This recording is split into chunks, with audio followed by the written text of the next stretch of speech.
ఇప్పుడు మనం ఉల్లిగడ్డ కూర ఎలా చేసుకుందామో చూద్దాము. ముందుగా నేనైతే ఫస్టే ఆనియన్స్ వేసి వేగిస్తున్నాను, ఆయిల్ పోసి. వేగిన తర్వాత మంచిగా గోల్డెన్ కలర్ వచ్చేదాకా వేయించుకోవాలి. వేయించుకున్న తర్వాత కొంచెం సాల్ట్, కొంచెం పసుపు వేసుకోవాలి.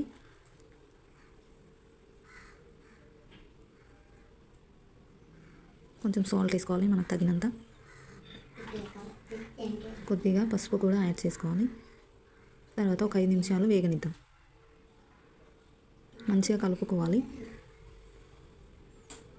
గ్యాస్ కూడా స్లిమ్లో పెట్టుకోవాలి, లేదంటే మాడిపోతుంది, చుట్టూ అడిగంటినట్టు అవుతుంది. అందుకే నేనైతే తక్కువ పెట్టుకున్నా. ఇందులోకి టమాటో అదేమన్నా చింతపండు అవేవి యాడ్ చేయట్లేదు. ఓన్లీ ఉల్లిగడ్డ కూర అంటే ఉల్లిగడ్డ లాగానే చేస్తున్నాం. ఇందులోకి మనము గుడ్లు ఉడకబెట్టుకొని కానీ ఏదైనా చట్నీ వేసుకొని కానీ తింటే చాలా బాగుంటుంది. నాకు తెలిసిన రెసిపీస్ మీతో కొంచెం షేర్ చేస్తున్నాను. ఒక 5 నిమిషాలు మూత పెట్టుకొని బాగా వేగించుకోవాలి. 5 నిమిషాలు